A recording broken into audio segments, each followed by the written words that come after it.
ఆ కాళేశ్వరం ప్రాజెక్టు కేటాయించిన భూములను అటవీ సంపద కొంత కోల్పోవడంతో ఆ అటవీ సంపదని ఇక్కడ రీకూప్ చేయడం కోసం వచ్చినప్పుడు తన డ్యూటీ తను చేస్తున్న పోలీస్ అధికారిని తను యూనిఫామ్లో ఉన్నారు, ఒక నిస్సహాయరాలు, ఆమెను ఆ విధంగా కొట్టడంలో అసలు ఎక్కడ ఫ్లేర్ అప్ అయిందంటారు? ఎక్కడ అయి ఉండొచ్చు? అంటే జనరల్గా ఫారెస్ట్ డిపార్ట్మెంట్లో అండి ఈ ఎంక్రోచ్మెంట్ ఇష్యూస్ ఇవాళ ఫస్ట్ టైం వచ్చింది కాదు, ఇది లాంగ్ బ్యాక్ నుంచి కూడా ఎంక్రోచ్మెంట్ ఇష్యూస్ నడుస్తున్నాయి. బట్ ఎప్పుడు కూడా ఎంక్రోచ్మెంట్ ఇష్యూస్ ఉన్నా కూడా it's between the tribals and the forest department. అక్కడ పొలిటికల్ ఇంటర్ఫిరెన్స్ అనేది వేరే నామినల్గా ఉంటుంది, లోకల్ సర్పంచ్ లెవెల్లో or at the most to upper లెవెల్కి వస్తుంది. బట్ ఇంత ఇది ప్లాన్డ్గా అనేది ఎప్పుడు రాలేదు.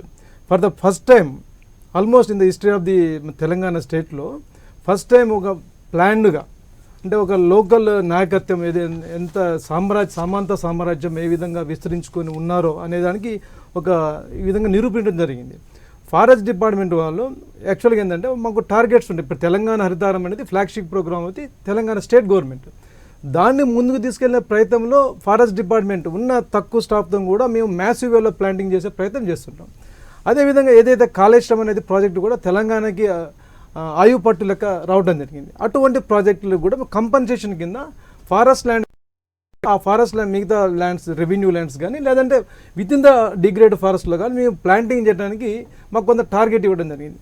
ఆ పాయింట్ ఆఫ్ యాంగిల్ అని ఆ రోజు range officer with all the staff members, అంటే ఇది అక్కడ కూడా కొంత ట్రసల్ నడుస్తుంది. అంటే ఎంక్రోచ్మెంట్ ల్యాండ్ అనేది ఉన్నది, ఈ ల్యాండ్ మాది అనేది ఒక రకమైన ఫ్యాబ్రికేటెడ్ కొన్ని అక్కడ జరుగుతున్నాయి. దాన్ని forest range officer from the beginning నుంచి కూడా దాన్ని ఆపడం జరుగుతున్నది. ఆపినా కూడా ఆల్ ఆఫ్ ఎ సడన్, అంటే ఇప్పుడు ప్లాంటింగ్ టైంకి వచ్చినాం, ఇప్పుడు ప్లవింగ్ అవుతుంది, నెక్స్ట్ పిట్టింగ్ అవుతుంది, నెక్స్ట్ ప్లాంటింగ్ అవుతుంది. సో ఈ టైంలో మేము ఆపితే కనుక ఇమీడియట్గా ఫారెస్ట్ వాళ్ళని భయభ్రాంతులు చేస్తే కనుక ఇమీడియట్గా ఇది ఆగిపోద్దనే దాంతో దీంట్లో ఒక పెద్ద వ్యక్తిలో ప్రమేయం ఉన్నది. అంటే ఇందులో స్వయంగా ఎమ్మెల్యే గారు తమ్ముడే ఇందులో పార్టిసిపేట్ చేశాడు, ఆయన లీడ్ చేశాడు. అప్పుడు మీరు చూస్తూనే ఉన్నారు ఆ కర్రలతోని ఈ విధంగా ఒక యూనిఫార్మ్డ్ ఆఫీసర్ని కొట్టడం అనేది ఇది చాలా దారుణమైంది. ఎందుకంటే అది ఎవరు కూడా దాన్ని హర్షించారు. దీని వెనకాల మేము అంటే ఇది అవసరం ఉన్నది. ఒక్క నిమిషం వెంకటేశ్వర రెడ్డి గారు, ఇక్కడ మనం చూసినప్పుడు వచ్చిన వార్తల ప్రకారం కనీసం 15 మంది సాయుధులైన పోలీసులు అక్కడ ఉన్నారు. ఒక లేడీ ఆఫీసర్ తాను ప్రొటెక్ట్ చేసుకోవడం కోసం ట్రాక్టర్ ఎక్కారు. ట్రాక్టర్కి తను రక్షించాలి అంటే నేను యూనిఫామ్లో ఉన్నా అన్నారు. అంటే పోలీసులు ఆ విధంగా వ్యవహరించడానికి పోలీస్ ఆఫీసర్గా ఏ కారణం వాళ్ళని ఆ విధంగా కామ్గా ఉండేటి చేసినట్టుంది? ఒకటి ఏది ఏమైనా ఇది చాలా హేయమైన చర్య. డెఫినెట్గా ప్రతి ఒక్కరు ముక్త కంఠంతో దీన్ని ఖండించాలి. ఒకటి ఏమిటంటే ముఖ్యంగా ఏ పోలీస్ ఆఫీసర్ అయినా అక్కడ ఎందుకు వెళ్ళారు, వాళ్ళ డ్యూటీ వాళ్ళు పర్ఫామ్ చేస్తూ ఉంటే వాళ్ళకి ప్రొటెక్షన్ ఇచ్చేదానికి వెళ్ళారు. They are also inform. అక్కడ పోలీస్ ఆఫీసర్ల దగ్గర అందరి దగ్గర కూడా వెపన్స్ ఉన్నాయి, లాతీలు ఉన్నాయి. సో ప్రైమ్గా ఎవరైనా ఆమె నిరాయుధురాలు, ఆమె చేతిలో సెల్ ఫోన్ తప్ప, విజువల్స్ని బట్టి చూస్తే సెల్ ఫోన్ తప్ప ఏమీ లేదు. బహుశా ఆమె ఏం చెప్తూ ఉంటుంది, బాబు మేము చట్ట ప్రకారం మా పని చేసుకోవడానికి వచ్చాము కాబట్టి శాంతించడానో ఇంకో ఏదో మాటలు చెప్పడానికి విన్నవించుకోవడానికి ఆమె ట్రాక్టర్ ఎక్కి ఉంటుందని నా అభిప్రాయం.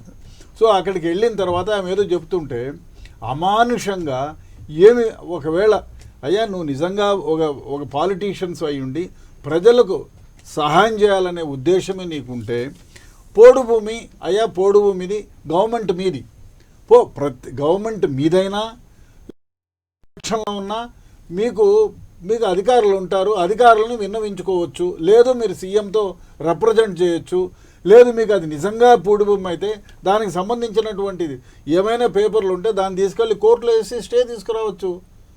అంత మాత్రం చేత ఒక అధికారిని ఇష్టం వచ్చినట్టు దారుణంగా అట్లా కొట్టడం ఎంతవరకు? ఇక్కడ ప్రశ్న నేను అడిగిన ప్రశ్న పోలీసులు ఎందుకు కామ్గా ఉన్నారు?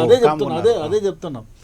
దీనికి కారణం ఒకటి ఏమిటంటే దీనివల్ల ఎంటైర్ పోలీస్ డిపార్ట్మెంట్గా ఒక మచ్చ. ఎందుకంటే పోలీసులు కూడా అధికారులకి కొమ్ముగా, అధికారంలో ఉన్న ప్రతి ఒక్కరికి కొమ్ము కాస్తారు అనేటువంటి ఒక సిగ్నల్.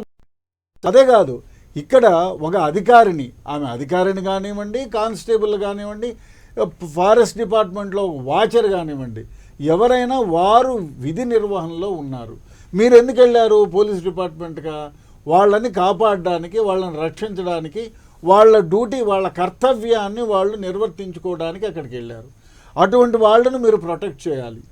లేదు, మీరు వాళ్ళ మీద దాడి చేయకముందే వాళ్ళు కర్రలు తీసుకొని వచ్చినారు కదా, అయ్యా కర్రలు లేకుండా కర్రలు ఉంటే ఇక్కడికి రావద్దని చెప్పి వాళ్ళని చేయొచ్చు. అక్కడ జరిగింది ఏంటంటేనండి, మొట్టమొదటి వచ్చారు పోలీసులు. వచ్చిన తర్వాత అధికారిని ఏం చేశారంటే, ఇక్కడ ఆటంకం కల్పించడానికి లేదు, మా డ్యూటీ మేము నిర్వర్తిస్తున్నామని చెప్పేసి వారందరినీ కలిపి ఒక ట్రాక్టర్లు ఎక్కించారు.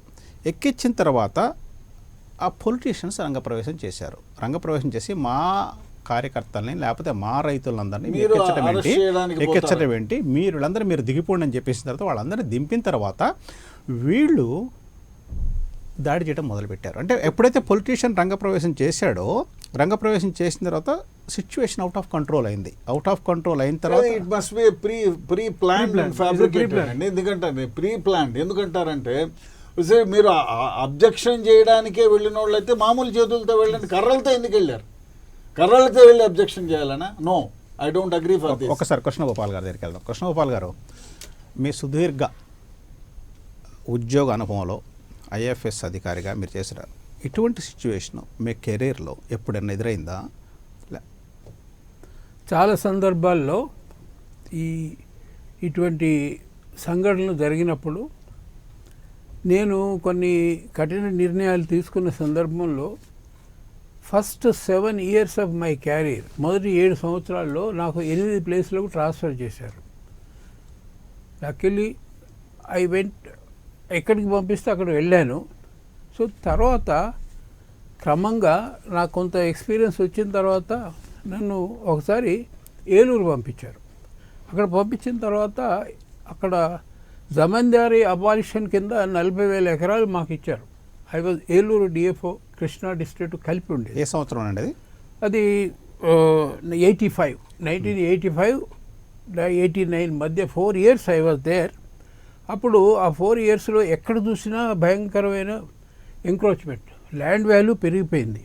42లో ఎస్టేట్ అబాలిషన్ కింద 40,000 ఎకరాలు revenue people transfer to us. ఇది ఇక్కడ పెడితే అక్కడ ఏమైంది, ఒకరోజు నేను అక్కడికి వెళ్ళేసరికల్లా 1,000 కొద్ది ఎకరాలు ఫారెస్ట్ ఆక్రమించబడి ఉన్నాయి. నాకు మతిపోతుంది, ఇది ఏంటి ఇంత చేస్తుంటే ఏం చేస్తున్నారే అంటే, ఒకసారి ఇన్స్పెక్షన్కి పోతే ఇది ఫారెస్ట్, బౌండరీస్ క్లియర్గా ఉన్నాయి. ఆ ఈదర ఆ ఏరియాలో కాటరన్పాడు ఫారెస్ట్.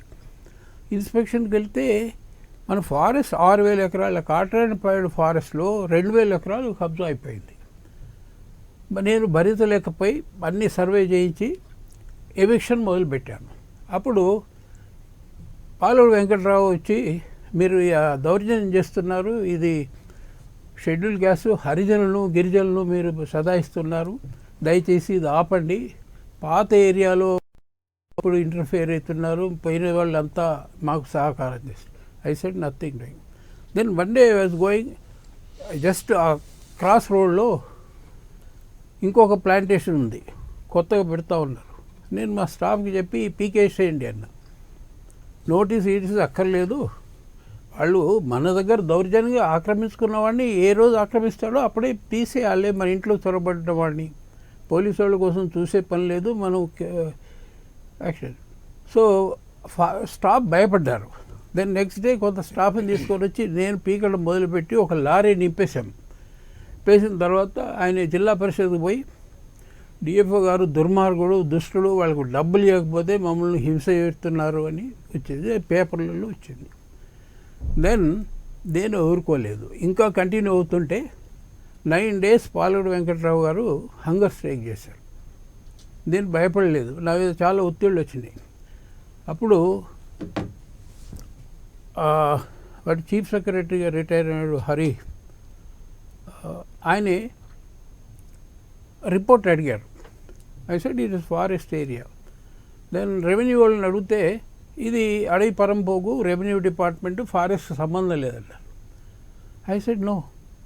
ఈ రిపోర్టు అప్పటికే 9 రోజులు పాలూరు గారు హంగర్ స్ట్రైక్లో ఉన్నారు. అప్పుడు రోషయ్య గారు వచ్చి నిమ్మరసం ఇచ్చి లేపారు. అప్పుడు కొత్తగా ఎన్టీ రామారావు గారు చీఫ్ మినిస్టర్ అయ్యారు.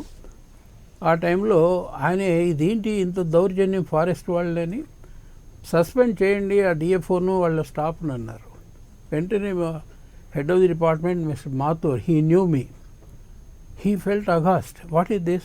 I sent a young officer upright and this is the order. He went to Mr. Subramaniam, who was the secretary then. He explained. Then overnight I was called there. I explained my working plans. Makanni untai systematic planning, maps. It was constituted as a forest block. So when I explained, Subramaniam was convinced. Then Mr. Mathur said, how upright officers were there. He said, if you are troubling my young officer, you are suspending, I have no place to be head of the department, I will resign అన్నాడు. దాంతో అదిరిపోయిన Subrahmanyam immediately Raghavendra Rao గారికి phone చేసి, అప్పుడు ఆయన special secretary to CM, appointment తీసుకుంటే next day 6 o'clock in the early morning we all went there. ఆయన అడిగారు చక్కగా తెలుగులో, డిఎఫ్ఓ గారు చెప్పండి ఏం జరిగింది. నేను అంతా పుస్తకూర్చున్నట్టు చెప్పడంతో ఆయన ఒకటే మాట అన్నాడండి, please convey my encomiums to the young officer and suspension orders withdrawn. So అది బహుశా ఆయన టైంలో ఎంతమందిని సస్పెండ్ చేశారు. My was the only case for 2-3 years. ఆయన ఉన్నన్ని రోజులు నో సస్పెన్షన్ వాజ్ రివోక్డ్. అది జరిగింది. ఈ ఇష్యూస్ చాలా వస్తూ పోతాయి. ఇక్కడ నేను చెప్పదలుచుకుంది ఒకటే, అప్రైట్ ఆఫీసర్స్కు ట్రాన్స్ఫరే ప్రాబ్లం, పనిష్మెంట్లు. But once you withstand that